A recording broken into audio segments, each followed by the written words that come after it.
give some examples of successful people's resistance, such as the Fulbari and in Bangladesh and Saleem for Pakistan, where as in Bangladesh, this resistance was outside of the main two political parties. It wasn't organized by them, and so my point being that there is a third force, which is the people. And because many people don't know about Fulbari at all, so if you could give some facts and figures and just what happened, I think that there's a lot of ignorance about Fulbari and resistance like that. Briefly I told earlier about the project. It is in northern part of our country. We had some coal mines there, and we need to use that coal. That is a general belief. But there was a deal with Australian company in 1994 on that coal mine, and there is a BHP. This is the largest coal mining company in the world. So BHP came, and BHP made a feasibility study and found that there is a underground water reservoir is so rich, and open pit mining is going to create a havoc on that underground water resource, and that will not be physically, technically feasible of this open pit mining.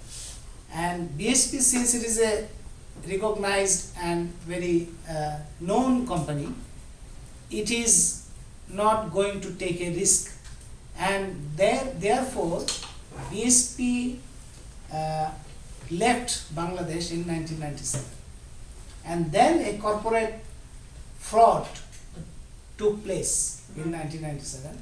Suddenly an organization was formed named Asia Energy, no mining experience, and I suspect that some persons from within BHP were involved. Yes. And this Asia Energy was formed, and the most and the biggest mining company, one of the biggest mining company in the world, transferred its license to a company which has no mining experience, completely new mining company. And then Asians in 1997, 2005, when they started working, till then we did not know anything about that company.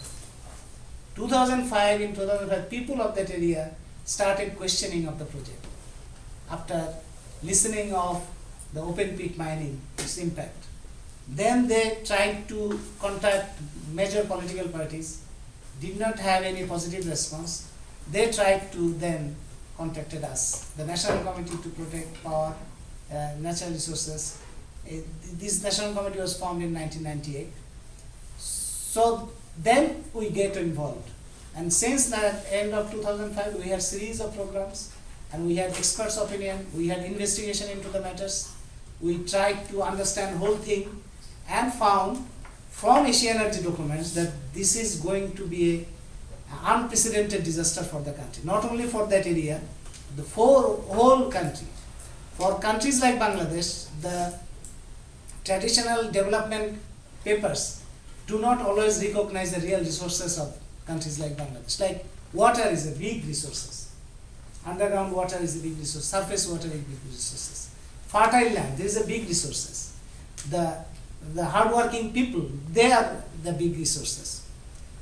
The project was the open pit mine. It is a mine, you may know, it is a surface mine. It dig in a way that it needs to be a rocky space from where you can explore the coals. So you have to draw groundwater.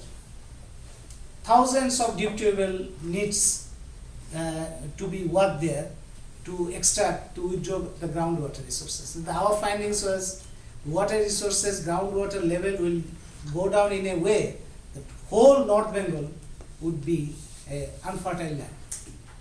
And the fertility of land will go, water resources will go, and the project contract is by giving 6% royalty, they will have the 100% ownership of that coal, and they will export 80%.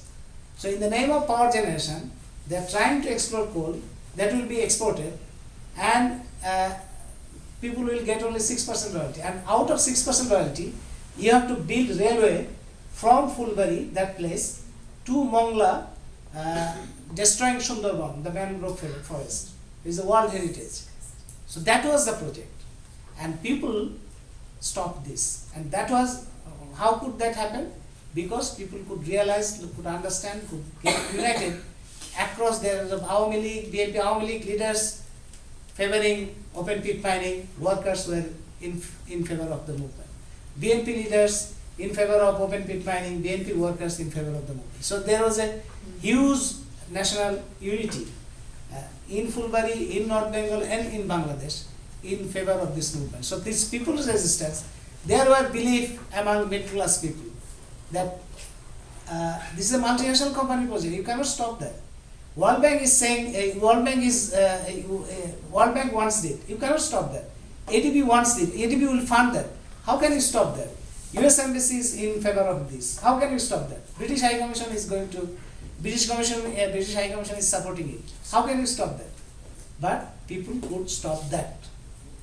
It happened because if people get the real, he could understand, he could realize that and can relate their sense of ownership to their resources, then people can have that irresistible power.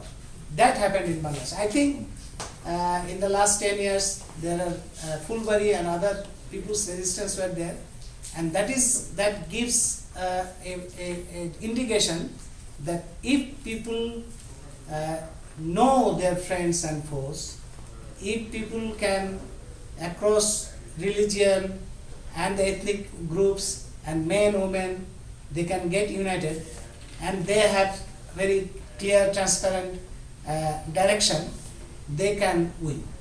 This is possible. Even in this era of where there is a suspicion, there is a frustration, there is disappointment, but even then, in this period, people showed that this is possible. I was just going to give one very grassroots small example and then one that probably more people are aware of. One was recently in Karachi, it was hotel workers in a particular hotel who did a sit-in in protest of some of the contract and other things along those lines. And a lot of community organizers, labor organizations, everybody came together, and these people were sat in the basement of this hotel, the workers, and were provided all kinds of resources to continue the sit-in, which resulted in actually successful negotiation at the end. So that's kind of a grassroots an example of how communities and people's movements can actually challenge sometimes the power structures. The second is the larger sort of story, which has a lot of problems with it too, but the lawyers' movement that happened in Pakistan, which resulted in for the first time probably in the history of Pakistan, people's movement that started as a grassroots movement, then getting supported also by the ruling elite at some point, actually resulting in the resignation of Musharraf and all of that, and the reinstating of the Supreme Court Justice. So, we can't talk about then what happened after then we have Zardari, but we won't talk about that. But again, showing the power of movements. Please.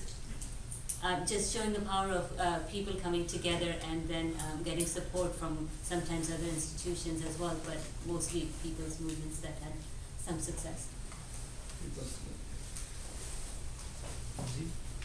Just returning to the question of morality, I've been reading that the first 5,000 years by David Graeber, and he makes a case that the reason we don't see death as something unnatural and forced on because it was turned into a moral issue.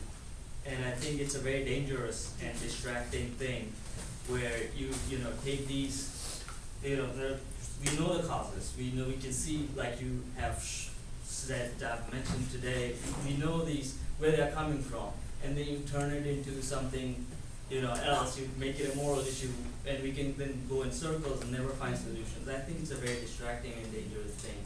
We should be mindful of that.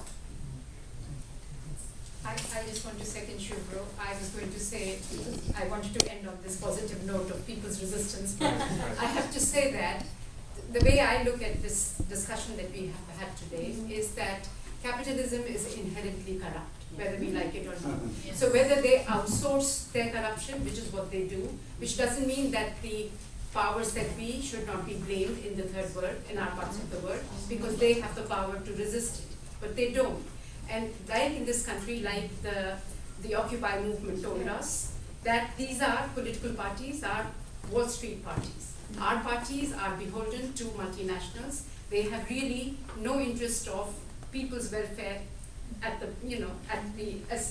a sense, whether it is US, whether it is England, whether it is India or Pakistan or Bangladesh. So I think if we understand the nature of capitalism, which was told to us very beautifully by our two speakers, we would come to certain conclusions of our own.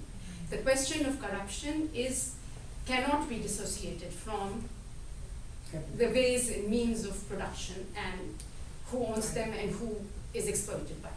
Thank you. So it means we have to learn how to live in corruption.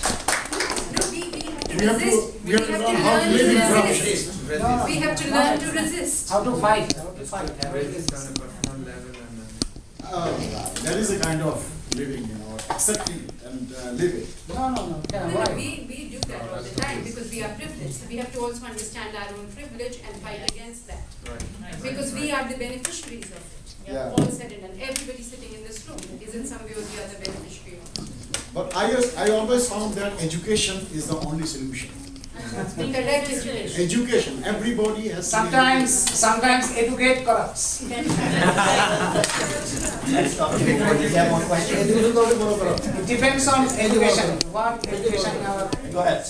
I am a card-carrying atheist, but I take note of the fact that the civil rights movement in the U.S. gained a great deal of impetus from the religious nature of Martin Luther King. Is there an equivalent possibility in Bangladesh? Everywhere, I think it's a global crisis. The Bangladesh problems are in Bangladesh, or there are global connections. True. And so the struggle and resistance must have global connection.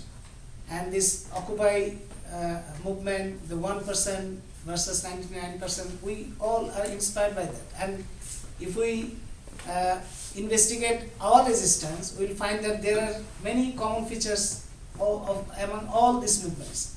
So this I think we are entering into a new phase where disappointment, frustration will erode first, and we'll find a new phase where people's struggle will get a further and more stronger speed. They will find theoretically, and this is I think it's a very creative period where we are trying to find a very appropriate organizational form, very appropriate issues, and very appropriate. And this is the first time that it is a globally connected phenomena where people struggle everywhere. People struggle helps people struggle everywhere. Thank you. And I think on that optimistic note, thank you to both our guests, and thanks everybody for coming.